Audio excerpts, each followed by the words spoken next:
Airbus creará 2 centros de trabajo centrados en desarrollar tanques de almacenamiento de hidrógeno líquido para sus aviones.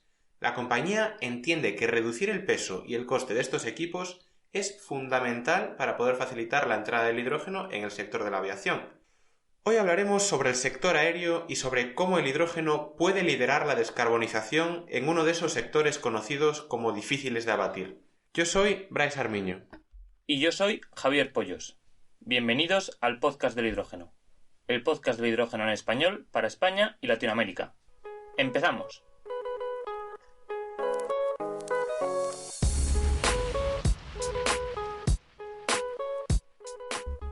En el episodio de hoy seguimos con las aplicaciones en el transporte. Y hoy hablaremos del enorme potencial que tiene el hidrógeno en la aviación. Un sector, el aeronáutico, el cual muchos expertos coinciden en que el hidrógeno es la única alternativa verde viable en el futuro. Y es que la aviación es otro de esos sectores en los que se está poniendo un gran foco en la reducción de emisiones. Más o menos hoy en día el sector de la aviación en su conjunto pues es como cuando hablábamos de los barcos, ¿no? Más o menos un 2,5% de las emisiones de CO2 a nivel mundial.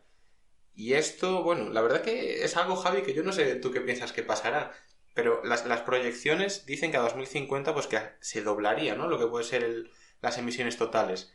¿Qué pasa? A raíz del coronavirus, a raíz de los cambios que se supone que puede haber en el comportamiento, bueno, pues parece ser que en muchos casos incluso los trenes pueden comerle un poco la tostada a los aviones, sobre todo en cortas distancias, etcétera. Pero vamos, con así es un sector que hace falta descarbonizar, es un sector que va a seguir siendo muy necesario para tanto el transporte de personas como el transporte de mercancías, y es un transporte que contamina, y es un transporte que es muy difícil de descarbonizar, pues con lo que puede ser, por ejemplo, una batería, con lo que puede ser otro tipo de electrificación, o incluso combustibles sostenibles, como puede ser el gas natural renovable, de biometano, etcétera, etcétera. Aunque hay que decir que desde el sector aeronáutico hay un compromiso claro, ya desde hace unos años, de reducir en un 50% las emisiones en 2050. Que bueno, sabiendo que tenemos que tener eliminadas por completo las emisiones de dióxido de carbono en ese año, o al menos ser neutros en emisiones, pues parece que no será suficiente, ¿no? Y es que los aviones más grandes del mundo pueden consumir hasta 12.000 kilogramos de combustible en apenas una sola hora de trayecto. Eso es difícil, ¿eh? Eso es difícil de descarbonizar. Eso es difícil de descarbonizar. Y a nosotros que nos gusta mucho viajar, ni te imaginas. Y ese es uno de los motivos por los que estos aviones están en desuso, estos aviones tan grandes. Y de hecho las grandes compañías fabricantes de aviones han dejado de producir alguno de estos modelos. Y aquí es donde llega el hidrógeno, ¿no? Y es que estas empresas, Boeing, Airbus, han por ejemplo ya anunciado pues planes bastante intensos y bastante interesantes para descarbonizar sus flotas a partir de hidrógeno o combustibles sintéticos derivados del hidrógeno. Y lo bueno es que en el sector de la aeronáutica, digamos que no es nada nuevo, ¿no? Ya hemos comentado anteriormente que pues en la carrera aeroespacial pues, se ha usado y se usa mucho. Los cohetes para propulsarse utilizan hidrógeno. De hecho, el tanque de almacenamiento más grande del mundo, creo recordar que es el de Cabo Cañaveral, ¿no? De la NASA, que es el tanque de almacenamiento líquido más grande del mundo, que se utiliza pues para recargar los cohetes antes de que se escapen. Y bueno, que sí que también parece que este hidrógeno líquido será el que se utilice en la aviación, porque como comentabas antes, ¿no? Se consume mucho combustible, hay que almacenar muchísimo combustible y el estado líquido pues parece ser que es lo que tiene una mejor relación de almacenamiento-peso, porque claro, hay que pensar que cuando ponemos un equipo de estos en el aire hay que tener en consideración el peso. Por eso, por ejemplo, las baterías ahí pues quizás no tengan ningún sentido, sobre todo para aviones grandes. Entonces, pues a pensar en cómo mantener esos grandes tanques a menos 253 grados en el aire, pues es un obstáculo o un desafío al menos bastante grande, ¿no?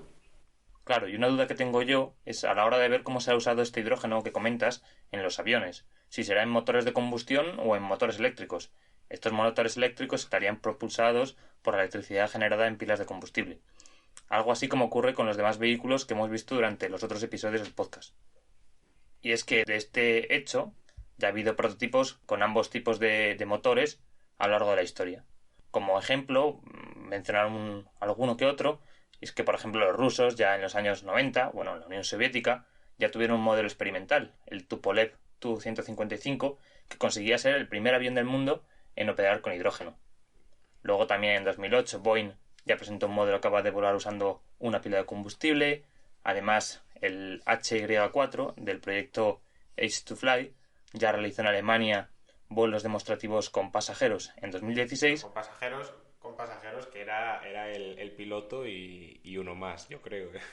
Y tres amigos y un familiar. Amigos, ¿no? Sí, era poquito. Son los gente Pero de buenos cabina. amigos. Buenos amigos. Muy bueno tiene que ser para montarte con alguien en un avión así, ¿verdad? Sí, bueno, también es cierto que no funcionaba solamente con pilas de combustible, sino que eran un poco también como complementarias para ciertas maniobras. Pero sí que hoy en día, por ejemplo, sí que hay una empresa, al menos que yo conozca, que se llama Zero Avia, que sí que tiene ya vuelos operativos, quiero decir, experimentales, pero sí que ya ha probado aviones funcionando completamente con pila de combustible, no es de combustión. Y oye, son de estas avionetas pequeñas que parece que te llevan de safari por ahí, ¿no? Pero para unas 10 personas aproximadamente, pero que vamos, que sí que ya lo han demostrado y sí que es real. Y ahora, pues han anunciado hace poquito que van a por las 19 plazas, que van aumentando poco a poco el tamaño del avión. Ahora, con pilas de combustible, ya se verá cuando hablen de, bueno, pues de llevar más gente, ¿no? Llevar 100, 200 personas, ya se verá por dónde tira el sector de la aviación. A ver si hay suerte. Pero aún así, siendo muy optimistas, lamentablemente yo creo que la aviación será uno de los últimos sectores en los que el hidrógeno penetrará. Porque sinceramente, Bryce, y no sé cómo lo ves tú, yo creo que es mucho más sencillo plantearse la conversión a hidrógeno de un camión o de un autobús que de un A380, por ejemplo. Pero eso sí, una vez que la tecnología esté probada y madura, yo creo que sin ninguna duda en el futuro veremos surcar aviones de hidrógeno.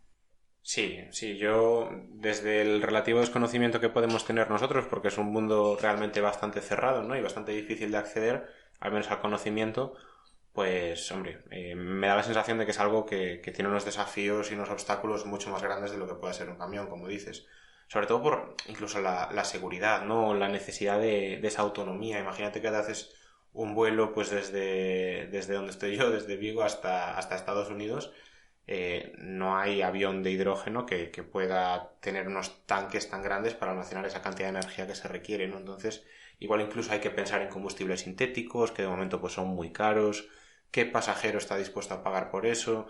Bueno, la verdad que cuando estas empresas hablan y mencionan plazos de 2035, 2040, pues obviamente es por algo. Y por suerte, pues hoy ese algo va a poder ser explicado, ¿no? Porque hoy viene al podcast del hidrógeno Silvia Lazcano, que es la directora de investigación y desarrollo en Airbus España, además de ser la presidenta de la Plataforma Tecnológica Aeroespacial y vicepresidenta del Foro de Empresas Innovadoras.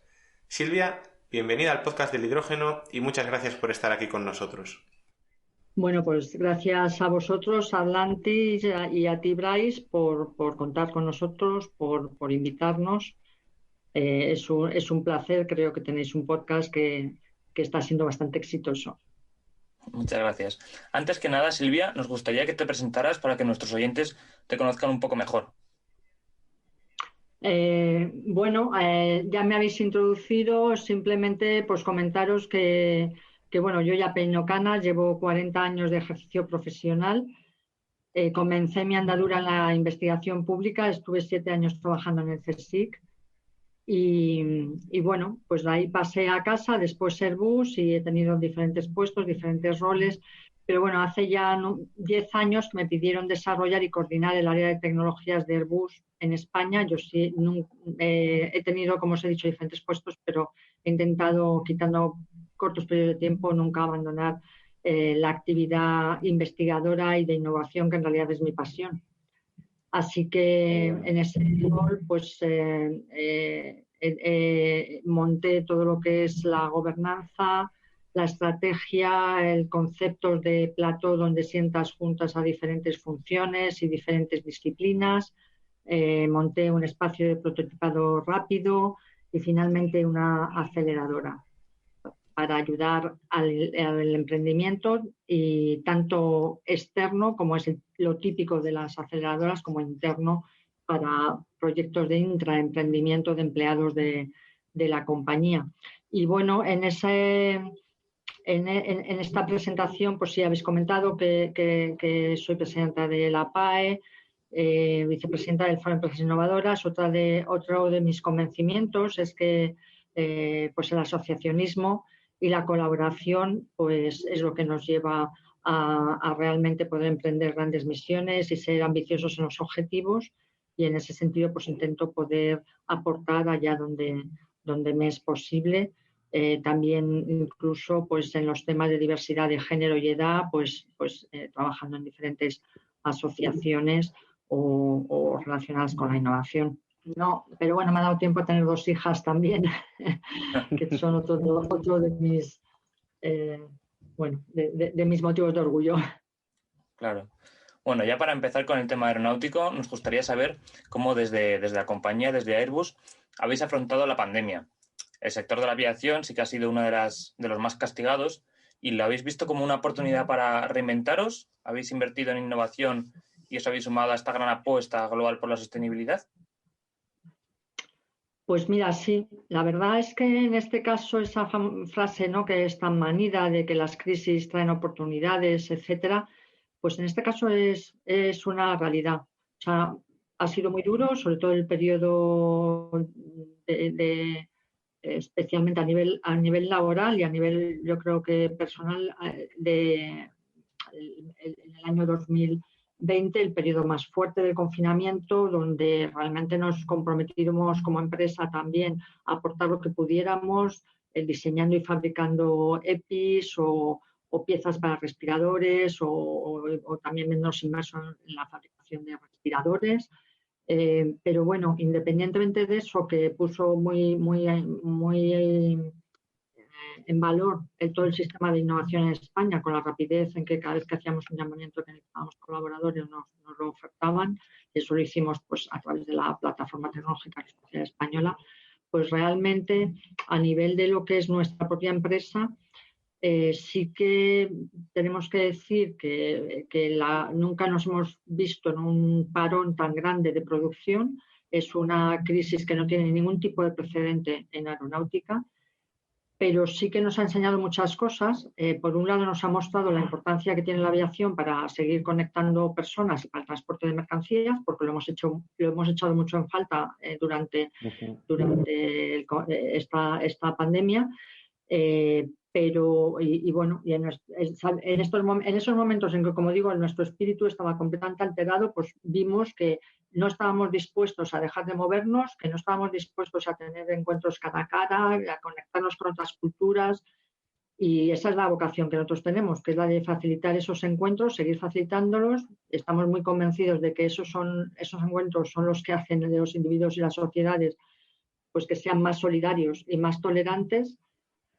Y bueno, cuando cesa una actividad que coges un poco de distancia, te replanteas el futuro cercano, y en esa reflexión, pues los objetivos los teníamos claros, pero lo que nos ha permitido la crisis es juntar esos esfuerzos, fundamentalmente con los gobiernos en los que tiene Airbus presencia, como es Francia, Alemania, Reino Unido y España, pactar unas hojas de ruta comunes con ese objetivo que comentabas de sostenibilidad. Y como consecuencia de eso, pues acelerar de manera pues valiente y desde luego muy ambiciosa todo el desarrollo tecnológico que es necesario. Y de hecho, como consecuencia de eso, o sea, desde Airbus ya nos hemos convencido que queremos liderar desde Europa este camino de la descarbonización de la aviación, y la mayor muestra es que queremos poner en servicio el primer avión de pasajeros de emisiones cero, efectivamente a mediados de la próxima década, y entendiendo que creo que es importante por emisiones cero aquel que no emite durante su operación, pero tampoco durante la producción de la energía que va a consumir mientras está operando, que eso no es lo que ocurre con la mayoría de los vehículos eléctricos hoy en día, ¿no? Perdona Silvia, teniendo completamente lo que viene a ser también el proceso de producción del avión, que sea completamente sostenible, digamos, ¿no? Con 0 emisiones asociadas. La producción del avión y la energía, porque tú cuando utilizas baterías para un vehículo eléctrico, el almacenamiento de la energía en la batería generalmente ha producido emisiones. y sin ya descontando la propia huella de las baterías y los temas del reciclado de baterías, etcétera, dejando eso a un lado, que es otro problema. Pues vamos a hablar un poco de estos aviones que nos comentas, de estos prototipos que tenéis pensados para la mitad de la próxima década. Y es que sí que es cierto que hemos estado indagando un poco y a pesar de que tenéis varios proyectos de innovación en Airbus, los que más nos interesan para el programa de hoy diríamos que son los que tienen relación con el hidrógeno, ¿no? Que aquí destaca pues ese proyecto o prototipo, el 0E, que son 3 aviones, que es el concepto con el que apostáis por el hidrógeno, ¿verdad? Pues sí, es así, estás desde luego bien informado. Pero me vas a permitir de todas maneras un inciso, porque me he quedado un poco con la frase esa que has dicho antes, has comentado que hemos decidido sumarnos a la gran apuesta global por la sostenibilidad. Y yo lo que sí quiero con humildad y explicar para que también los escuchantes pongan las cosas en su contexto, se ha demonizado mucho la aviación, pero la aviación fue el primer sector del mundo en acordar, antes del Acuerdo de París, ya en 1990, acordar un enfoque integral para reducir las emisiones y acordar un conjunto de objetivos. Y de hecho, por eso, teniendo esos objetivos en mente, nuestros programas, los últimos modelos de aviones que hemos lanzado emiten entre un 20 y un 25% menos de CO2 que los modelos equivalentes precedentes. Entonces, como estábamos diciendo, quizá hemos acortado los pasos, pero los objetivos siguen siendo los mismos y efectivamente, para ir al grano, para cortar ese camino, lo que hemos hecho es aplicar la técnica de conceptos visuales, que realmente luego aplica mucho automoción. Y efectivamente en la página web mostramos 3 diseños, que son 3 conceptos que presentan 3 enfoques diferentes para explorar pues, diferentes soluciones técnicas y diferentes configuraciones aerodinámicas, ¿no? El primero es un jet que lleva una turbina de gas que funciona con combustión de hidrógeno en lugar de queroseno, y que es el combustible de los aviones, ¿no? Pues en vez de utilizar queroseno, utiliza hidrógeno y consta también de un sistema híbrido eléctrico que se apoya alimentado por pilas de combustible, pero pilas de combustible con celdas de hidrógeno también, de manera que todo es hidrógeno. Y ambas tecnologías pues, se complementan y los beneficios son aditivos. Este avión pues, llevará unos tanques para almacenarlo que seguramente irán en la parte de atrás del avión, que es la parte de la zona de fuselaje no presurizado, una zona que es responsabilidad de diseño y fabricación en España, que es la parte que está detrás de la cabina de pasajeros. El alcance de este pues, sería como de 2.000 millas náuticas y podría llevar pues, entre 100 y 200 pasajeros.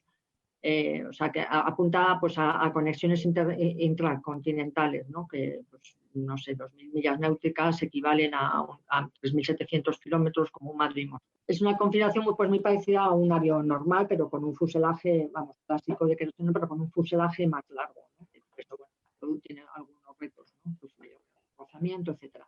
El segundo concepto es un concepto de turbohélice, más para distancias más cortas de 1.000 millas náuticas y unos 100 pasajeros. Y el tercer concepto, que es un modelo que tiene un riesgo tecnológico mayor, ocupa el mismo segmento, digamos, que el primero, pero es un diseño que, pues eso, quien vea la foto pues se le va a asemejar a una mantarraya. Lo que tiene novedoso es que es un ala mixta, en el cual las alas se fusionan con el cuerpo principal del avión. Es un diseño más aerodinámico, tiene mucho más espacio interior y permite entonces múltiples opciones para el almacenamiento y la distribución del hidrógeno y también para la cabina, claro, de pasajeros. Y bueno, la idea con estos conceptos es ir madurando las tecnologías, realizando ensayos en tierra, incluso realizando ensayos en vuelo, para, bueno, pues para estar listos para tomar decisiones de por qué vía vamos en todos los sentidos, en el sentido de configuración de avión, pero en el sentido también de bricks tecnológicos, etcétera, para poder decidir a mediados de esta década, en 2024 o 2025, pues qué tecnología vamos a usar y qué producto lanzaríamos, ¿no? Claro, o sea, vosotros ahora mismo estáis desarrollando esos 3 conceptos para luego poder enfocaros principalmente en uno o dependerá mucho de la distancia. Porque claro, nosotros, por ejemplo, cuando hablamos del transporte terrestre, una cosa en la que nos fijamos mucho a la hora de hacer comparaciones es en esa autonomía, ¿no?, que se pueda tener. En los aviones, bien has comentado que el primer concepto, que es más parecido a un avión tradicional, pues sí que tendría una autonomía relativamente más corta, porque yo creo que los vuelos de esa cantidad de kilómetros pues son casi la mayoría. Y luego ese otro concepto más radical que parece pues tiene una forma de delta, ¿no? Más triangular, sí que tendría mayor espacio para el almacenaje, si no me equivoco. Sí, ¿Los aviones de hidrógeno podrán utilizar hidrógeno para desplazarse a grandes distancias, rutas intracontinentales, o sea, intercontinentales, por ejemplo? pues mira, la verdad es que una de las razones o éxitos del hidrógeno es que su densidad energética por unidad de masa es alta, ¿no? Son 33 kilovatios hora por kilogramo. Sin embargo, la densidad energética por unidad de volumen no es grande, es pequeña, ¿no? Eso significa que necesitas un mayor volumen para poder almacenar el hidrógeno, para poder tener una autonomía similar al queroseno, o sea, que tiene 4 veces menos densidad por volumen, ¿no? Eso significa que a corto y medio plazo el hidrógeno pues, será utilizado para vuelos de corto o medio alcance, pero para los vuelos de largo alcance tendremos que tener confianza en combustibles sostenibles, combustibles de aviación sostenibles, porque el hidrógeno, con hidrógeno hoy por hoy no va a ser posible, ¿no? En esta ruta que nos estamos marcando, pues al 2035 no tenemos en el horizonte hacer vuelos intercontinentales, ¿no? Pero bueno, hay otras vías, como digo, que incluso su desarrollo a corto plazo está mucho más cercano. Sí. Bueno, y has comentado, Silvia, que los esfuerzos se centran, se podría decir, sobre todo en hidrógeno líquido en motores de combustión complementados por pilas de combustible. Y no sé a corto plazo, pero a largo plazo, ¿sería viable un modelo 100% eléctrico con pilas de combustible? Indudablemente las pilas tienen entre un 20 y un 40% más eficiencia que la pura combustión del hidrógeno. Y tiene muchísimas más, o sea, comparte, digamos, la tecnología o muchas de las características de un avión eléctrico, incluyendo los motores, y por tanto, pues te beneficias de toda esa compatibilidad y todos esos conocimientos que hay ya sobre aviones eléctricos, ¿no? Tienen una serie de ventajas además adicionales que son innegables, como su autonomía, o sea que consiguen que un avión pueda generar electricidad de modo autónomo sin necesidad de llevar las baterías que se tienen que recargar, ¿no? Como sabemos, mediante una fuente de potencia externa. En el caso de las pilas solo necesitan hidrógeno y oxígeno y el producto de salida es únicamente agua. No tienen piezas móviles, entonces causan menos ruido. O sea, las pilas son escalables y eso hace pensar muchas veces que puedes llegar al infinito, porque puedes agrandar apilando celdas individuales, ¿no? Formando sistemas de mayor potencia, pero eso a día de hoy tiene un límite de relación, un límite y también la relación peso por megavatios de potencia. Ahora mismo, o sea, se ha avanzado muchísimo, estamos en el rango ya de los megavatios, pero no es suficiente para un avión tipo 320. No podríamos hacer eso, ¿no? Sí. La ventaja es que en el futuro veremos muchas formas de volar, veremos diferentes tipos de aeronaves. Nosotros estamos trabajando en todas ellas, comenzando por los vehículos de movilidad aérea urbana y igual que hemos dicho para los vuelos de largo alcance, pues sabemos que para cada tipo de vehículo pues habrá una solución. Sí. Y has mencionado antes que en los trayectos intercontinentales, sobre todo, se buscarán de primeras combustibles alternativos. ¿Veis posible desde Airbus que se puedan dar combustibles como amoníaco o portadores orgánicos líquidos? Los portadores orgánicos líquidos se utilizan para el hidrógeno. O sea, nosotros pensamos que lo más efectivo desde el punto de vista peso y volumen es utilizarlo en modo criogénico, que tiene sus dificultades porque trabajar con el hidrógeno en estado líquido supone enfriarlo a menos 253 grados, ¿no? El amoníaco, pues sí, también tiene su posibilidad y es fácil de manejar en formato líquido gaseoso, pero tiene también otros inconvenientes, como puede ser su menor densidad energética y su toxicidad. Y nosotros estamos explorando todas las rutas. Podemos hablar también ahora de otro tipo de combustibles sostenibles, pero que como hemos dicho vamos a tener que usarlos, pero no quiero dejar de mencionar que el hidrógeno se está mostrando cada vez más como el vector energético que va a ser el caballo ganador, no solo en nuestro sector, sino como formato de almacenamiento de la energía en el caso de las renovables, ¿no? Que esto está ahora muy en los medios, ¿no? Para evitar esos picos de producción y parones, de que necesitas un medio en el que eso se almacene. Eso puede ser el hidrógeno renovable. Y para otros medios de transporte, fundamentalmente, y a menos a un corto o medio plazo, en barcos, ferrocarriles, camiones, en el submarino y en espacio ya se usa. Y eso es debido pues, a su versatilidad, a que se puede almacenar en distintos formatos, a que tiene un rango de temperaturas de combustión alto, a la densidad energética que en nuestro caso es similar a la del queroseno, a que también elimina otro tipo de emisiones, no solamente el CO2, porque puede tener combustiones a temperaturas menores, eso evita que haya más óxidos de nitrógeno u otros contaminantes, etcétera. En el tema de los combustibles sostenibles, pues los hay de muchos tipos, ¿no?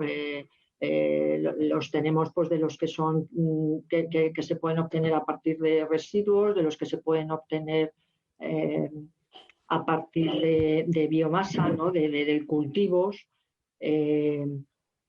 Y bueno, también los hay que se pueden producir o que se quieren producir mediante captura de CO2, ¿no?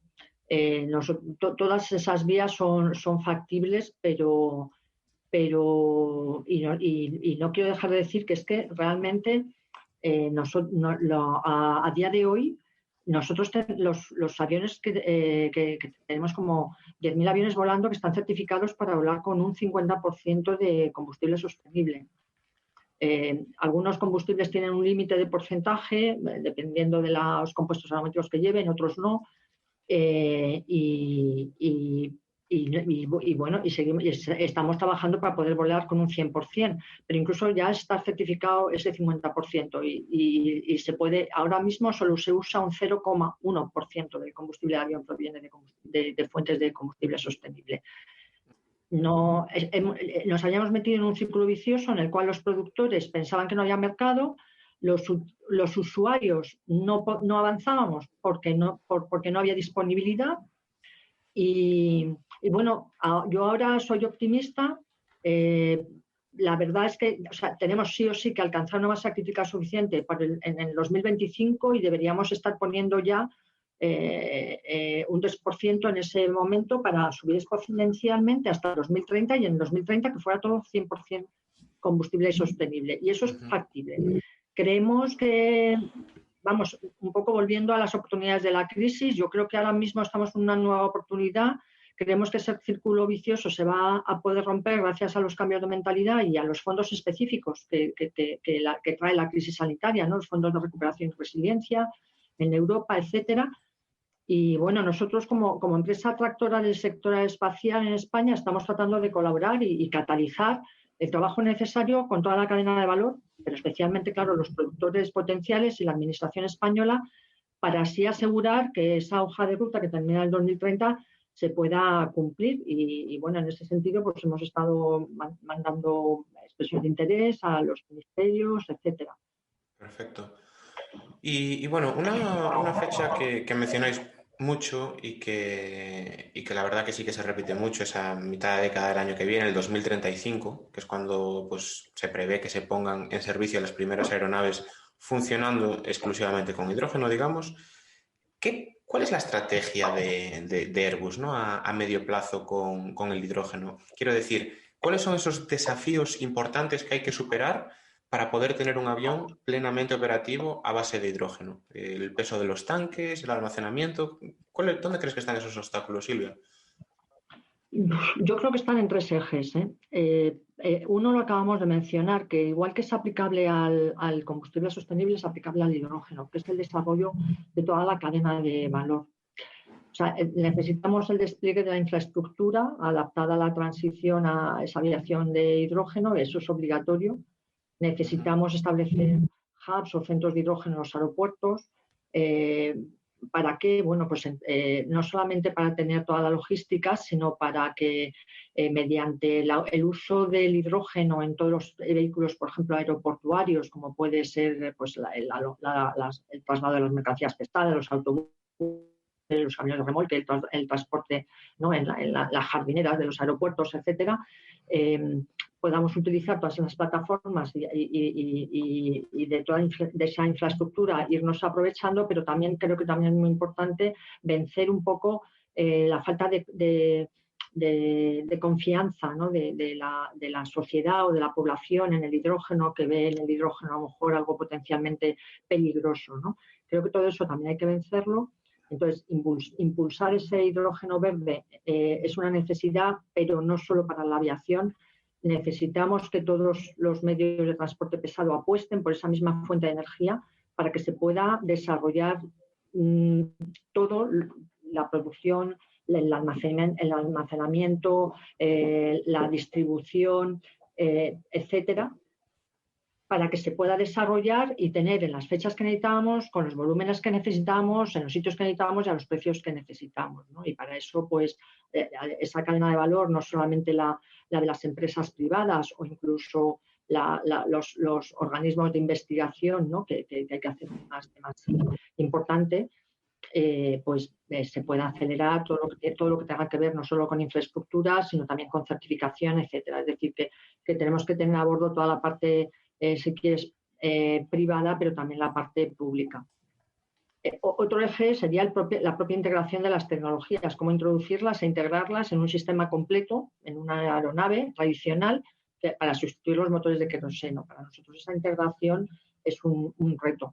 Y, por supuesto, pues el propio desafío de las tecnologías concretas, ¿no? El tratamiento y el manejo del hidrógeno criogénico, las nuevas tecnologías de pilas de combustible para poder llegar más allá, pues el poder hacer nuevas configuraciones de avión, como hemos hablado, para poder albergar esos tanques que son mayores, los sistemas de seguridad de end-to-end, ¿no? del hidrógeno, el propio desarrollo de los ensayos, las certificaciones, conseguir las certificaciones de navegación, cómo conseguir maximizar ese aprovechamiento energético, la propia gestión térmica, porque va a haber muchos calentamientos, las pilas se calientan mucho, hay muchos enfriamientos.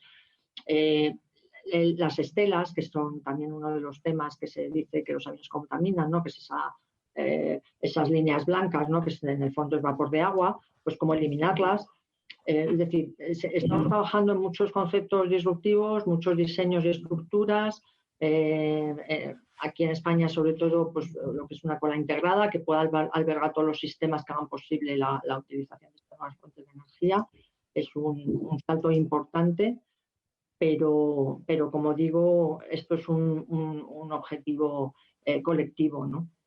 Y con todo esto que has mencionado, Silvia, ¿cuánto más podría encarecer un vuelo el hecho de que se vuele con hidrógeno líquido en comparación con, por ejemplo, el queroseno actual?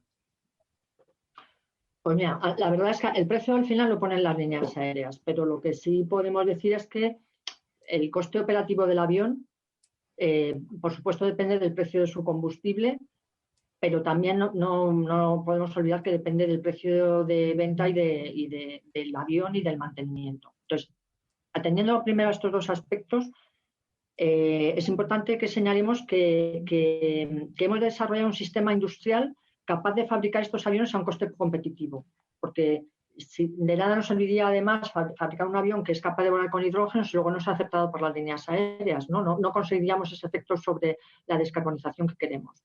Entonces, el I+D en tecnologías industriales y así como la validación de los conceptos a través de líneas de preindustrialización o demostradores preindustriales son fundamentales en este camino, como también lo son el desarrollo de tecnologías digitales, que es lo que nos va a permitir, entre otras cosas, pues desarrollar sistemas de mantenimiento preventivo con un enorme abaratamiento para las aerolíneas, pues entre otras cosas poder acortar los tiempos en tierra del avión, en fin, una serie de cosas. Entonces, eso va a influir en el precio del billete.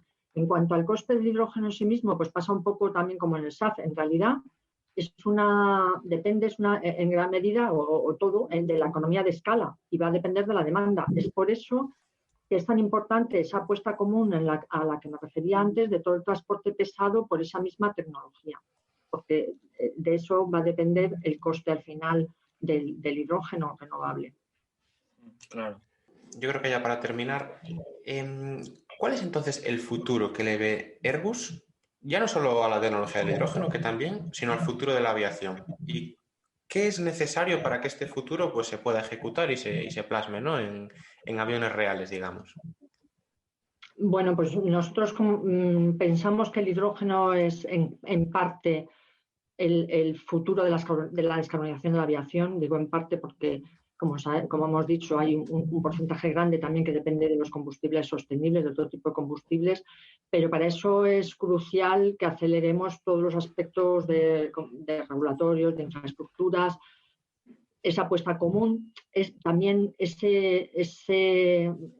imprescindible que haya un apoyo al I+D+I orientado a este objetivo estratégico de un modo fehaciente. Y bueno, es una acción coral que para que veamos que ese futuro se realice, además, en este corto periodo de tiempo, puesto que nos queda década y media, ¿no? Para que podamos realizarlo y podamos acelerar, necesitamos a toda la cadena de valor a bordo, incluyendo, como hemos dicho, centros tecnológicos, universidades, las diferentes administraciones y todas las empresas que están desarrollando tecnología o componentes o que serán suministradores en el futuro de un avión con hidrógeno. Pues Silvia, de verdad, muchísimas gracias por estar aquí hoy compartiendo tu conocimiento. Ha sido realmente un placer poder escucharte y a pesar de esos problemas técnicos que hemos tenido para la grabación, de verdad que ha sido un lujo contar contigo y gracias por compartir esa información sobre este sector tan interesante y tan necesario descarbonizar, aunque vaya a venir más tarde que otros, ¿no? De verdad que os deseamos tanto a ti como a Airbus toda la suerte del mundo en este trayecto hacia la sostenibilidad de la aviación. Muchas gracias. Pues un placer, ya sabéis dónde estamos y mucho ánimo y buena suerte. Muchas gracias, Silvia. Y hasta aquí ha llegado el episodio de hoy, en el que hemos podido contar con la presencia de Silvia Lazcano, la cual nos ha podido enseñar datos muy interesantes del sector de la aviación en el hidrógeno. Esperemos que os haya gustado y que nos acompañéis durante los próximos podcasts, ya que es mucho lo que tenemos y queremos contar. Dadle like y suscribiros para ayudar a que este podcast crezca. Todas vuestras aportaciones serán bien recibidas en el correo elpodcastdelhidrógeno@gmail.com o en los comentarios de las principales plataformas. Un abrazo grande y hasta la próxima semana.